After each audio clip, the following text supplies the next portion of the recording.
I'm bankrupt. The Mafia Boss's voice echoed through the dining room. He calmly placed a folder of legal documents onto the table. His fiancée stared at them in disbelief. Several advisors lowered their heads. A few family members exchanged uneasy glances. Only the plus-size maid continued serving dinner as if nothing had happened. She wasn't supposed to notice anything. After clearing the last plate, she quietly walked toward the kitchen. As she passed the study, two unfamiliar voices drifted through the slightly open door. She wasn't trying to listen, but one sentence stopped her cold. "Don't tell him until tomorrow." Silence. Another voice answered so softly she could barely hear it. "If he finds out tonight, everything falls apart." Emily's fingers tightened around the serving tray. Emily froze. The fear in those voices wasn't about money. It was about something far more dangerous. She took one cautious step closer. Then, someone inside the room slowly stood up. The floorboards creaked, and the doorknob began to turn. Emily Parker had worked inside the Romano estate for just over 8 months, long enough to learn one simple rule. The less invisible you were, the more dangerous this house became. She arrived before sunrise every morning, polished marble floors that reflected crystal chandeliers worth more than most homes, and served meals to people whose names filled newspapers but whose faces rarely showed emotion. Among them was Alessandro Romano. To the outside world, he was a billionaire businessman. To those who truly knew him, he was the man every powerful family feared. No one questioned him. No one interrupted him, not even during dinner. That evening, however, something felt different. The security around the estate had doubled. Black SUVs lined the driveway. Senior advisors arrived earlier than usual. Even the staff whispered less than normal. Emily sensed the tension before anyone spoke. At precisely 7 o'clock, Alessandro entered the dining room. His tailored charcoal suit looked flawless, yet his expression was unusually calm. Too calm. Without greeting anyone, he placed a thick folder onto the center of the marble table. "I'll keep this simple." His deep voice silenced the room. "My companies have collapsed. I'm officially bankrupt." A gasp escaped someone near the end of the table.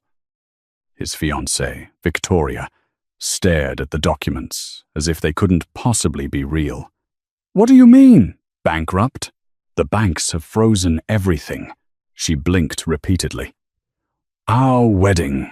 He met her eyes without emotion. "It may never happen." The room fell into complete silence. Some advisors avoided looking at one another.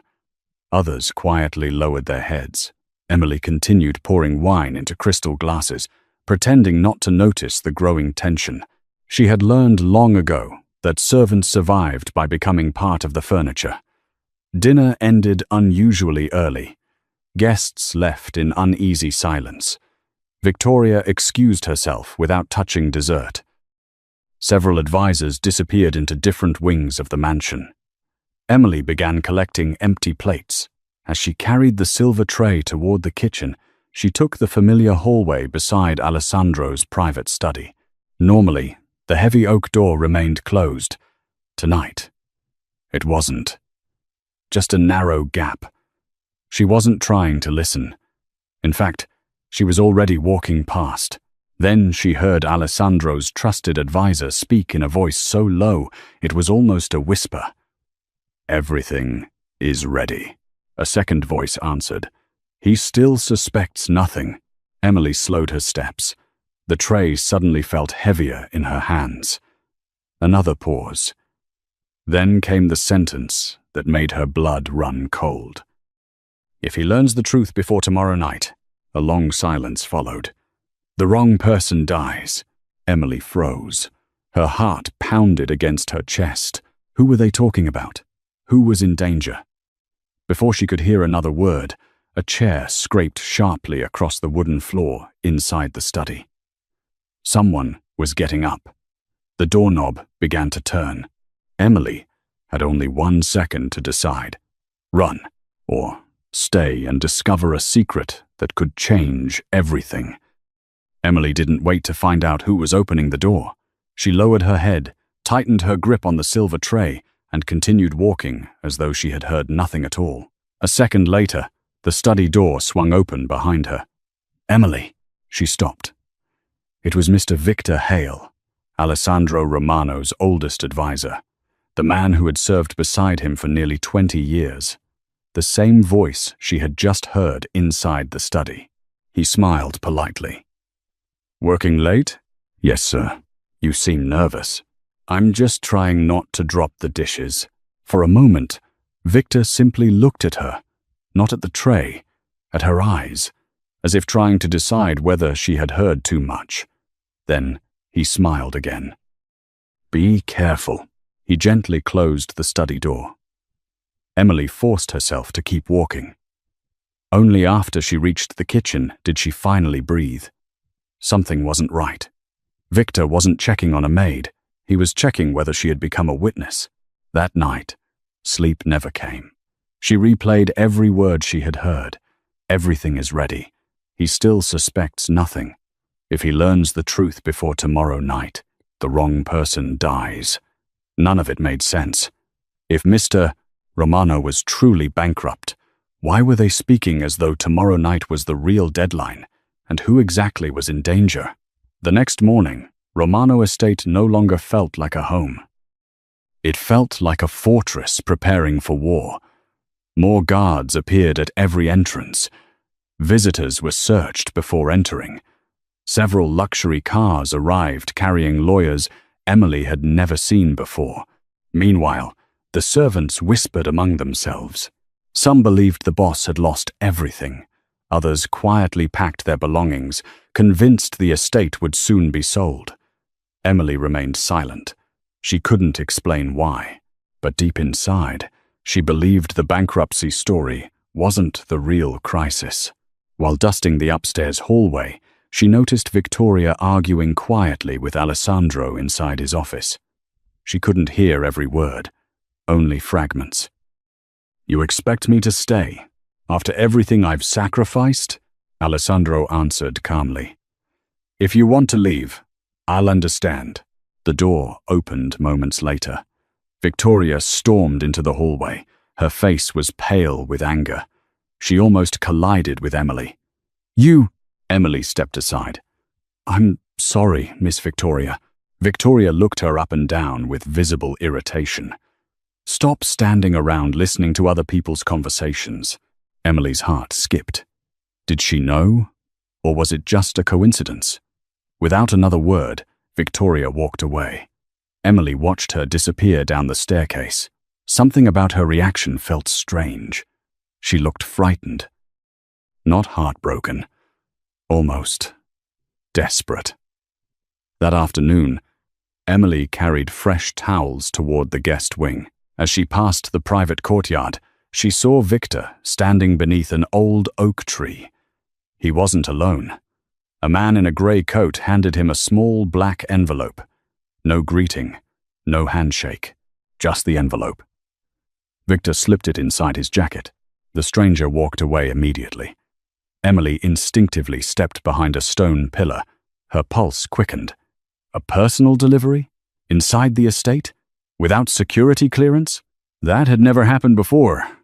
Victor glanced around the courtyard for one terrifying second. His eyes stopped exactly where Emily was hiding. She held her breath. Neither of them moved. Then someone called Victor's name from inside the mansion. He turned and walked away. Only after he disappeared did Emily dare step out. On the ground beneath the oak tree, something caught the sunlight. A small piece of paper. It must have fallen from the envelope. She looked around. No one was there. Slowly, she picked it up. There was only one line written across it. Midnight.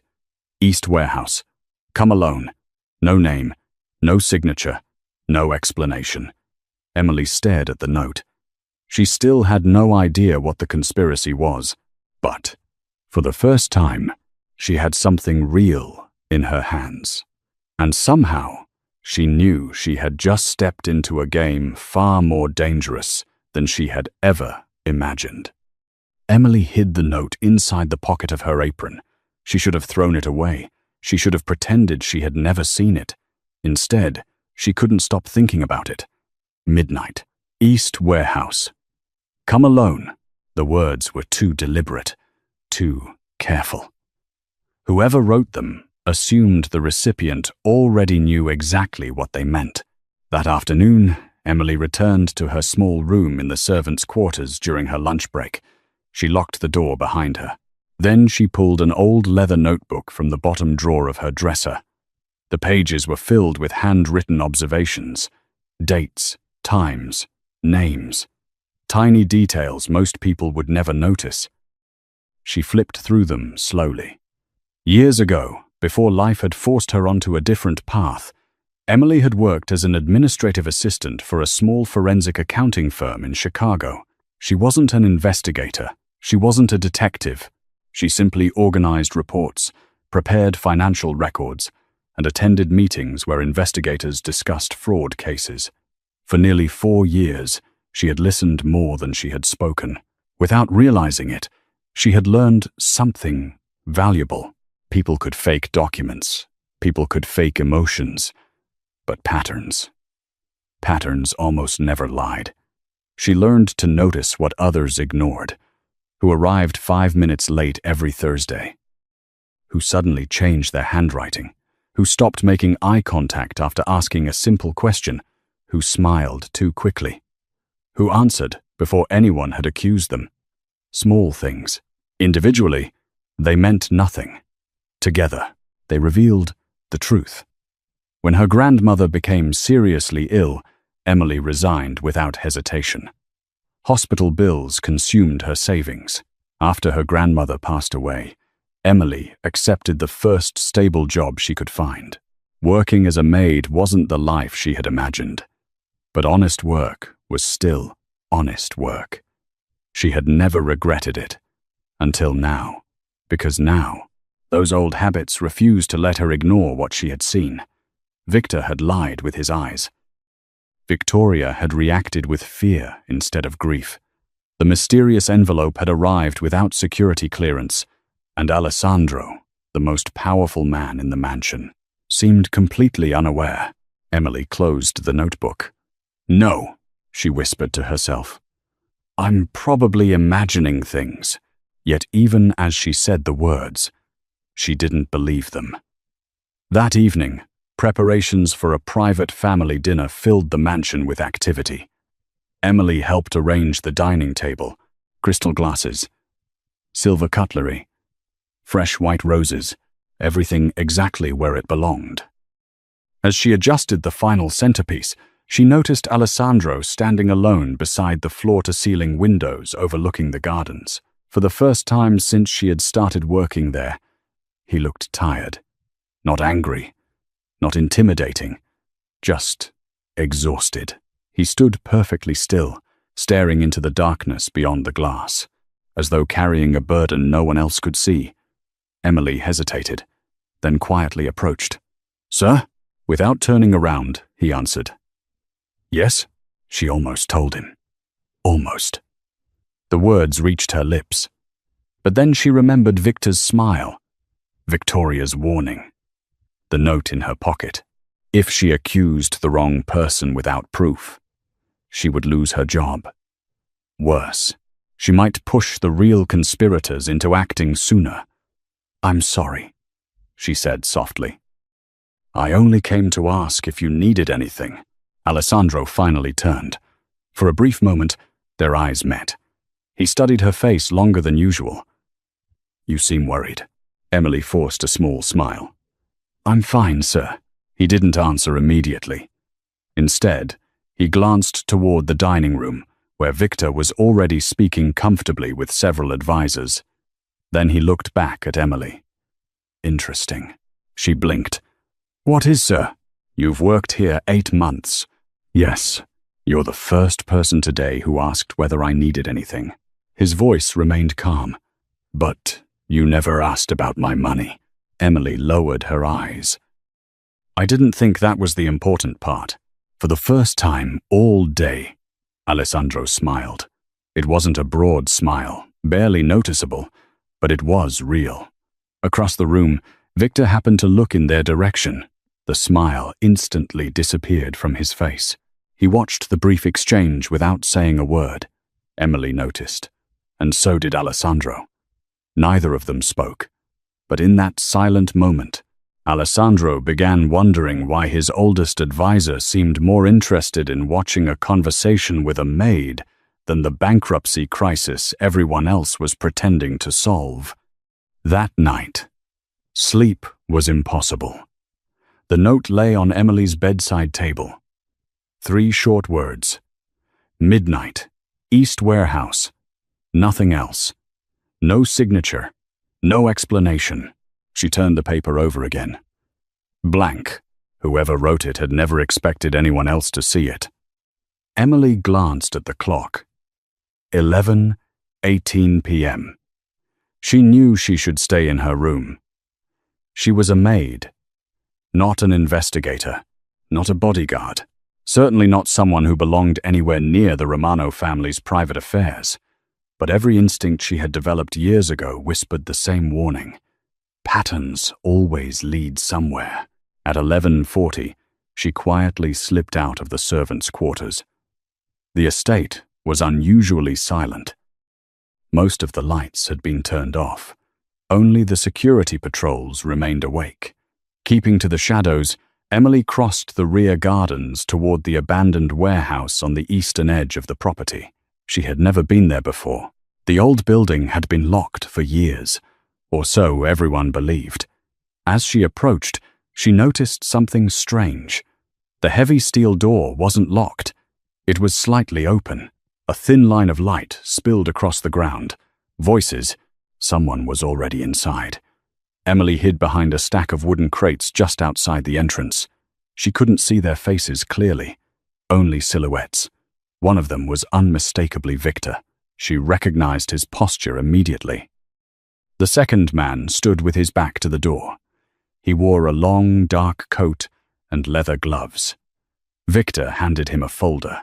The man flipped through several pages without saying a word. Then he nodded. "Everything will happen tomorrow," Victor answered calmly. "It has to. What about Romano?" A long silence followed. Victor's reply was almost too quiet to hear. "He still trusts me." Emily felt a chill run down her spine. That single sentence frightened her more than anything else she had heard. Not because it proved Victor was guilty, but because it proved he had something to hide. Before either man spoke again, a car engine echoed outside the warehouse. Headlights swept across the windows. The meeting ended instantly. The mysterious stranger disappeared through a side exit. Victor tucked the folder beneath his coat and walked toward the main door. Emily barely had time to duck behind the crates. His footsteps came closer. Closer. Then stopped. For several endless seconds, there was only silence. Victor slowly turned his head toward the darkness where Emily was hiding. "You can come out now." Emily's heart nearly stopped. Had he seen her? She held her breath. Neither of them moved. Then a security guard called from across the courtyard. "Mr. Hale?" Victor looked away. "I'm coming." He walked into the night without another glance. Emily remained frozen until the sound of his footsteps disappeared completely. Only then did she notice something lying on the concrete floor. A single sheet had slipped from the folder during the meeting. She picked it up. It wasn't a financial report. It wasn't a contract. It was a blueprint. The blueprint of Romano Estate. Several rooms had been marked in red. Only one location was circled twice. Alessandro Romano's private office. Emily stared at the page.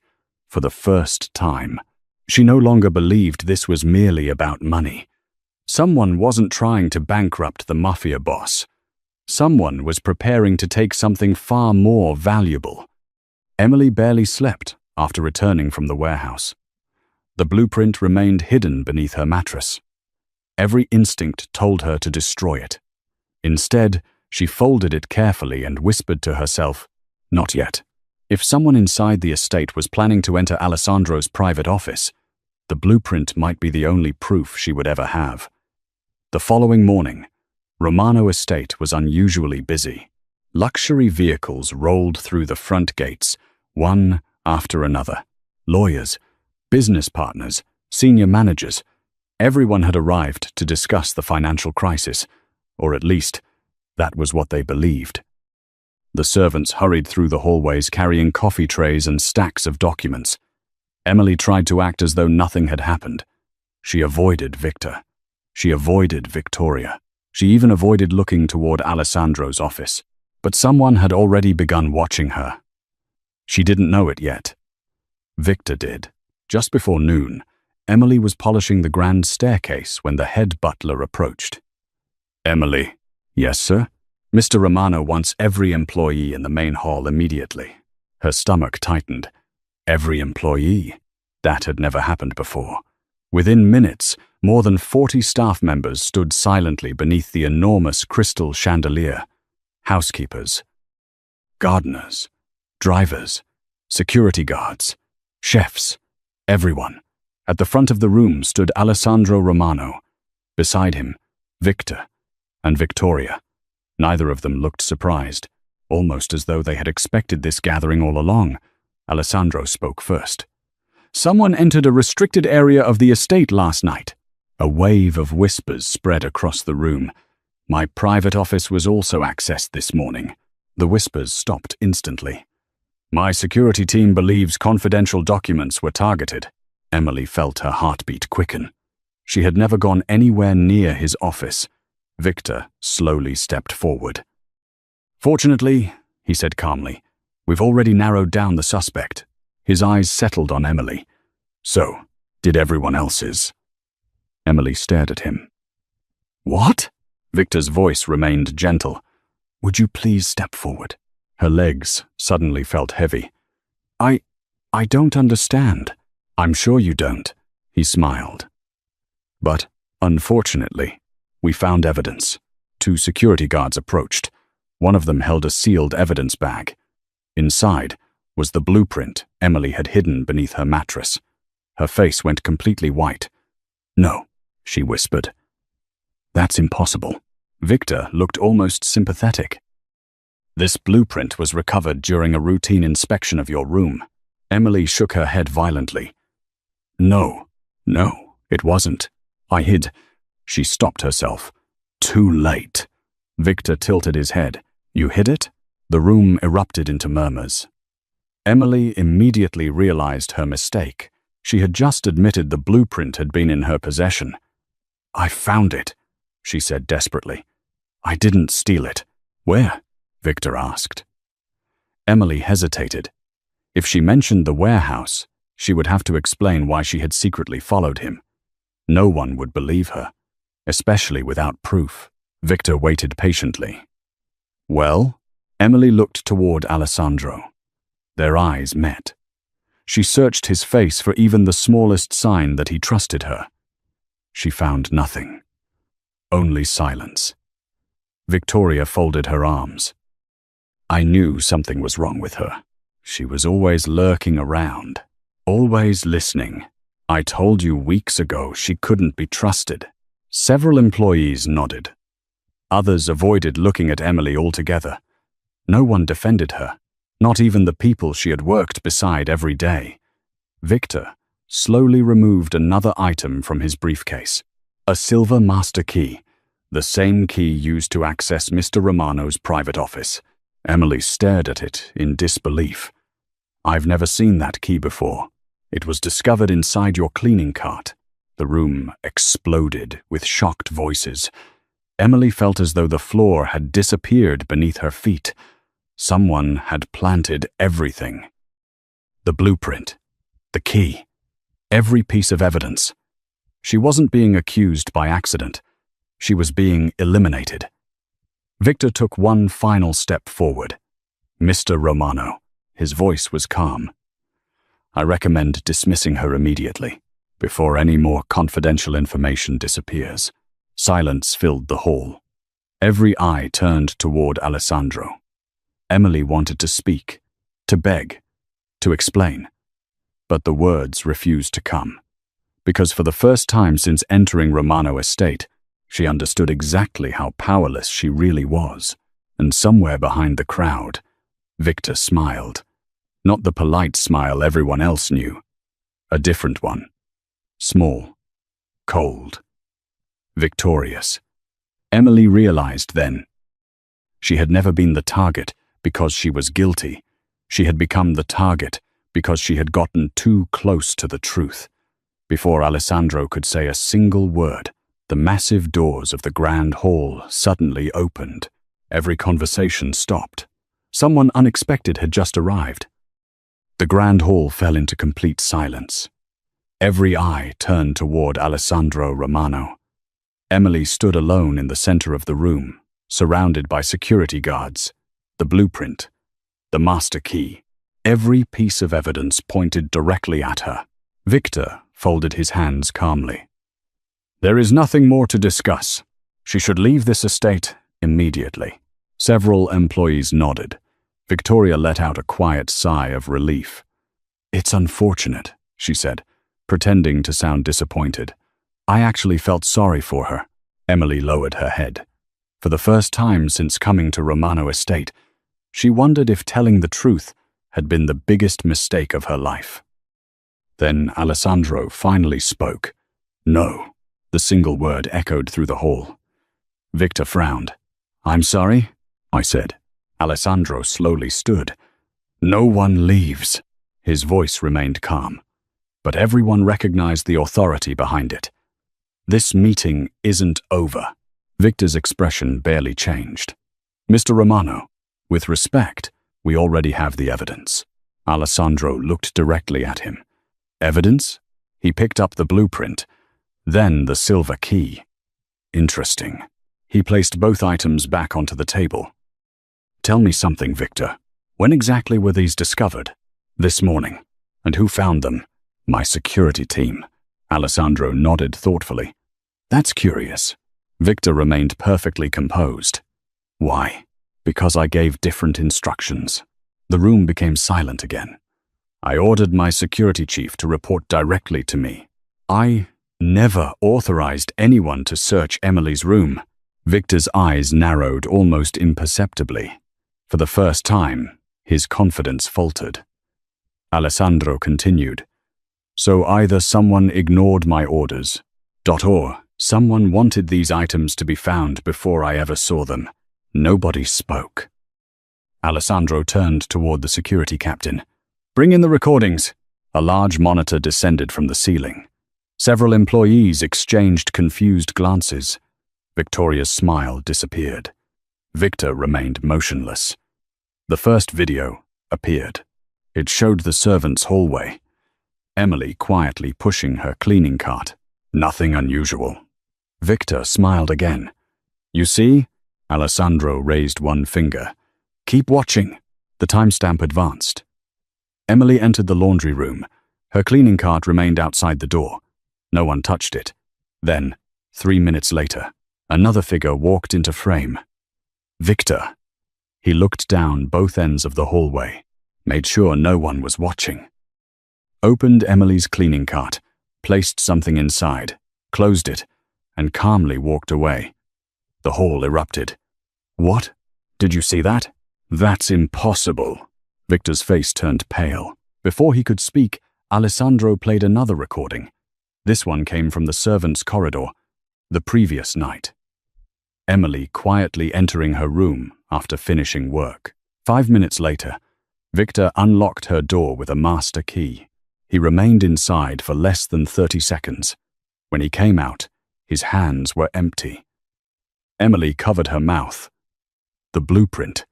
He had planted it himself. Victoria staggered backward. No, she whispered. Victor finally found his voice. I can explain. Alessandro looked at him with icy calm. No, you've been explaining things to me for 20 years. He stepped closer. But today, I'm finally listening to the truth instead. The room was silent enough to hear every breath. Victor looked around desperately. No one came to his defense. Not a single person. Alessandro turned toward Emily. She was still standing exactly where the guards had left her. Tears filled her eyes, not because she had been proven innocent, but because someone had finally believed her. Alessandro held her gaze for several long seconds. Then, in front of everyone gathered inside the grand hall, he spoke the words no one would ever forget. The only person who remained loyal after I announced my bankruptcy was the one everyone here was so eager to condemn. No one dared look at Emily anymore, not out of pity, but out of shame. Yet Alessandro wasn't finished. He slowly faced Victor once more. His voice became colder than anyone had ever heard. Now, tell everyone, what exactly were you trying to steal from my office? Victor said nothing, and that silence terrified the room more than any confession ever could. No one spoke. Victor Hale had spent 2 decades earning everyone's trust. Now, he couldn't find a single word to save himself. Alessandro took another slow step forward. I asked you a question. Victor finally lifted his head. His voice was no longer calm. You were never supposed to find out. A murmur swept through the hall. Alessandro's expression remained unreadable. Find out what? Victor laughed bitterly. The bankruptcy. It wasn't your mistake. It was mine. He looked around the room before fixing his eyes on Alessandro. I believed the rumors. I believed you had really lost everything. So did everyone else. His gaze shifted toward Victoria. She immediately looked away. Victor smiled sadly. You wanted to know who would stay after your fortune disappeared. I wanted to know who would leave. Alessandro said nothing. Victor continued. When I realized she was already planning to walk away, he nodded toward Victoria. I knew your little test had already worked. Victoria's face turned pale. Victor, don't. Be quiet. His voice cracked like a whip. You don't get to pretend anymore. Everyone watched as Victoria slowly stepped backward. You promised me, she whispered. Victor gave a cold laugh. I promised you nothing. You promised yourself. The room fell silent again. Alessandro's eyes narrowed. You worked together. Victoria's silence became her answer. Tears filled her eyes. I was scared, she admitted. When you said you were bankrupt, I thought everything was gone. I didn't want to spend the rest of my life paying your debts. A painful silence settled over the hall. Alessandro looked at the woman he had planned to marry. Not with anger, not even disappointment, only acceptance. So, he said quietly, my fortune was worth more than my future. Victoria lowered her head. She couldn't deny it. Alessandro slowly removed the engagement ring from his finger. The sound of metal touching marble echoed through the room as he placed it on the table. Our engagement ends today. Victoria's eyes widened. Alessandro, please, you've already made your choice. You simply didn't expect me to survive it. Security guards stepped forward. She knew there was nothing left to say. Without another word, she walked out of the mansion she had once believed would become her home forever. The enormous doors closed behind her. No one followed. Victor watched her leave without emotion. Then he turned back toward Alessandro. I suppose this is where you dismiss me? Alessandro nodded once. No. Victor frowned. I'm doing something far worse. He looked toward the security chief. Remove him from every company, every property, every account under the Romano name. His access ends now. Escort him out. The guards surrounded Victor. For the first time in 20 years, the man who had stood beside the Mafia Boss walked toward the exit as a complete stranger. Just before reaching the doors, he stopped. Without looking back, he spoke one final sentence. You trusted the wrong people for too long. Alessandro answered calmly. No, I trusted the right person. I simply didn't know who she was. His eyes shifted across the hall until they rested on Emily. She immediately lowered her head. I don't deserve. No, Alessandro interrupted gently. You deserve something every person in this room failed to give you. He turned toward the employees. His voice became firm once again. You accused her. You judged her. You watched her stand here alone, and not one of you asked whether she was telling the truth. No one dared raise their eyes. The head butler stepped forward first. He bowed deeply. I'm sorry, Miss Parker. One by one. The chefs, the housekeepers, the drivers, even the security guards. Every person who had doubted her apologized. Emily stood frozen. She had never imagined the people who once ignored her would lower their heads before her. Alessandro walked toward the dining table. He pulled out the chair at his own right side, the seat reserved for family. Then he looked back at Emily. Come! She stared at him in disbelief. Sir, I work here. He gave a faint smile. I know, but tonight, you won't be serving dinner. You'll be sharing it. Every person in the hall watched as the plus-size maid slowly crossed the room, not as a servant, not as a suspect, but as the one person whose loyalty had never depended on wealth, power, or fear. And for the first time since she had entered Romano Estate, Emily no longer felt invisible. The Romano Estate slowly returned to normal. The lawyers left. The reporters never learned the truth. Officially, Alessandro Romano's bankruptcy had been nothing more than a misunderstanding. Only a handful of people knew the real reason behind it, and none of them ever spoke about Victor Hale again. 3 days later, Emily folded the last of her uniforms into a small suitcase. Her resignation letter rested neatly on top. She paused for one final look around the tiny room that had been her home for nearly a year. Despite everything that had happened, she smiled. This house had almost destroyed her, yet somehow it had also restored something she thought she had lost forever. Her faith that doing the right thing still mattered. A gentle knock came at the door. Miss Parker? It was Mr. Harris. The boss would like to see you. Emily picked up her suitcase. I was actually on my way to leave. The boss knows. He still asked you to come. A few minutes later, she found Alessandro standing alone in the mansion's private garden. The evening sun painted the fountains gold.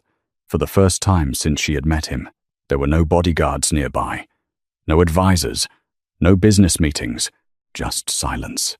He turned as she approached. I heard you're leaving. Emily nodded. My work here is finished, is it? She smiled politely. You no longer need someone protecting you. Alessandro looked toward the gardens. I think you've misunderstood. She waited quietly. When I announced my bankruptcy, he began, I believed I was testing one person, my fiancée. He let out a quiet breath. I wanted to know whether she loved me, or only the life I could give her. Emily lowered her eyes. It wasn't an unreasonable question. No, it wasn't. He looked at her again. But the test didn't reveal what I expected. It revealed something much more important. He took a slow step closer. I discovered the people I trusted with my empire weren't the people protecting it. Another silence settled between them. Then he smiled, a genuine smile. The person protecting me was the one everyone overlooked. Emily felt her cheeks grow warm. I didn't protect you. I only tried to do what was right. Exactly. Alessandro nodded. And that's why you succeeded. She looked down at the suitcase in her hand. I still think I should leave. Why? Because if I stay, people will think I expect something. Wealth, power, your gratitude. Alessandro shook his head. Then don't stay for any of those reasons. She looked up. Stay, because this is the first place where someone finally sees who you are. Emily felt tears gathering in her eyes. No one had ever said those words to her before, not because of her appearance, not because of pity, but because someone had finally looked beyond both. Alessandro reached toward the suitcase. Without asking, he gently took it from her hand. Then he placed it back inside the doorway of the servant's residence. You once asked whether I needed anything. Emily remembered. She had almost forgotten that conversation. He smiled softly. I finally know the answer. What is it? I need someone beside me, who would still tell me the truth even after the money disappears. Emily laughed through her tears. I should warn you. I'm terrible at lying. Good. So am I. For the first time, neither of them felt the need to say anything else. They simply stood together, watching the sun disappear behind the gardens. As evening settled over Romano Estate, Alessandro slowly closed the front doors of the mansion. Not to shut someone out, but to leave behind betrayal, deception, and every relationship built on wealth instead of trust. When the doors closed, they didn't sound like an ending. They sounded like the beginning of a life neither of them had expected to find. Sometimes, losing everything is the only way to discover who was quietly holding your world together all along.